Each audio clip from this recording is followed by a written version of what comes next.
bonjour ou bonsoir, tout dépend à quelle heure vous écoutez ce podcast de l'Odigimédia.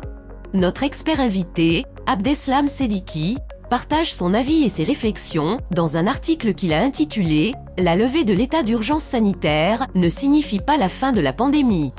Quid des effets indésirables des vaccins anti-Covid ?» Alors écoutons-le dans ce podcast.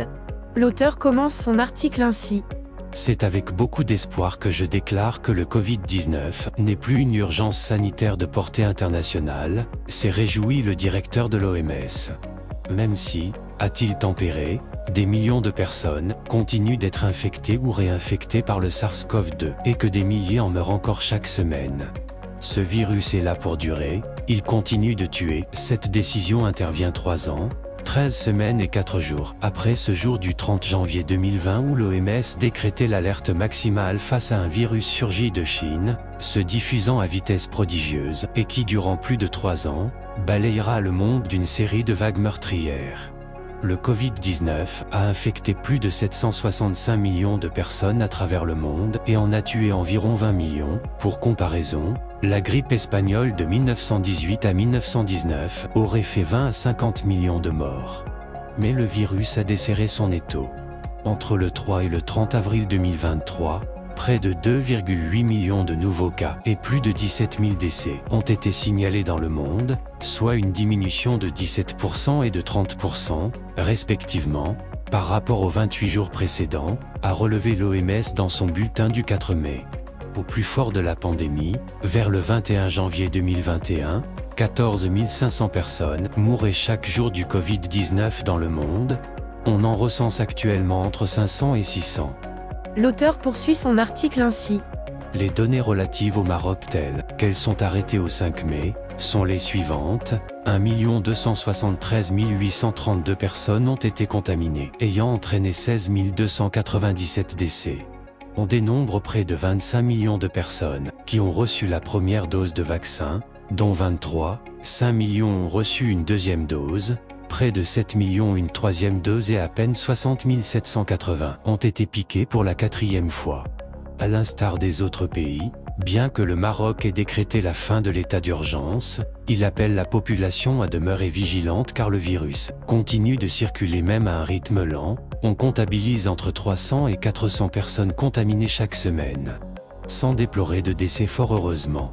En tout état de cause, nous ne devrions surtout pas perdre de vue les enseignements tirés de cette pénible période que l'humanité a traversée. En effet, la pandémie telle qu'elle a été vécue nous a appris plusieurs leçons. D'abord, il a été prouvé l'intérêt d'un État interventionniste et stratège seul à même de gérer les crises et de venir en aide aux personnes vivant dans la précarité. Ensuite, on s'est rendu compte de l'importance de l'hôpital public seul à même d'assurer une égalité d'accès aux soins à tous les citoyens et d'éviter la marchandisation de la santé.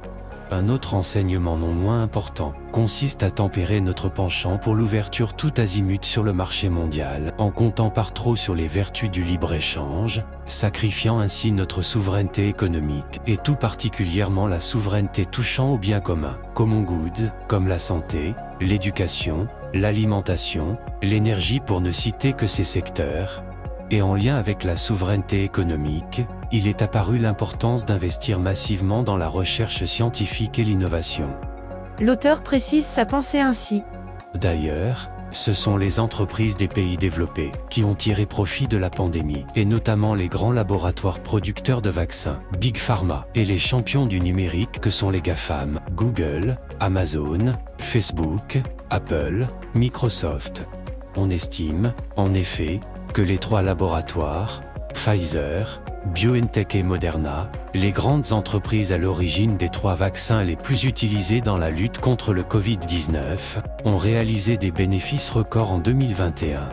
Ainsi, les bénéfices annuels de ces entreprises sont estimés à 34 milliards de dollars avant impôts, ce qui représente plus de 1000 $ par seconde, 60 000 $ la minute, ou encore 93,5 millions de dollars par jour.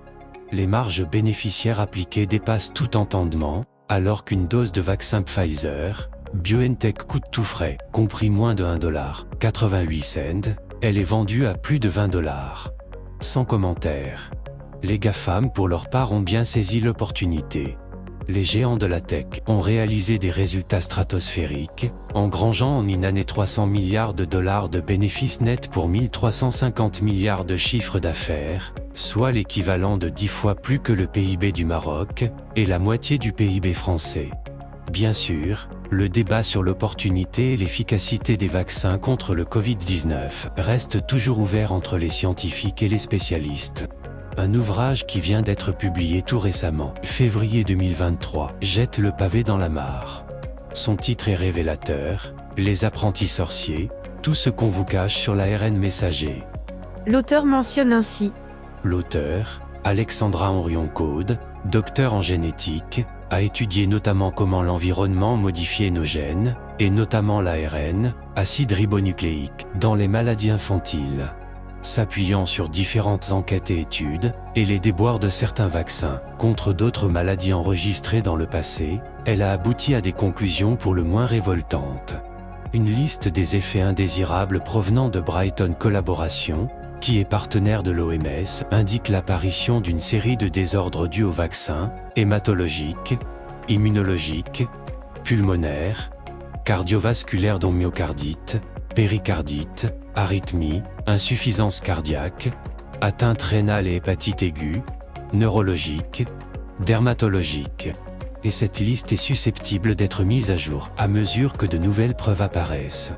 Autant d'effets secondaires qui ont fait dire à l'auteur, en citant une étude menée par des scientifiques de Harvard et de Johns Hopkins, que le vaccin peut être plus dangereux que le virus lui-même. L'auteur conclut son article ainsi.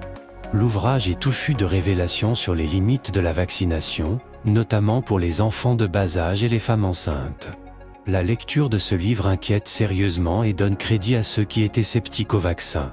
Aux scientifiques et experts de nous rassurer, car il ne s'agit pas, pour paraphraser l'auteur des apprentis sorciers, de traiter de météo ou de mode, mais de la santé des êtres humains. Rédigé par Abdeslam Sediki et lu par l'intelligence artificielle de l'ODJ Media.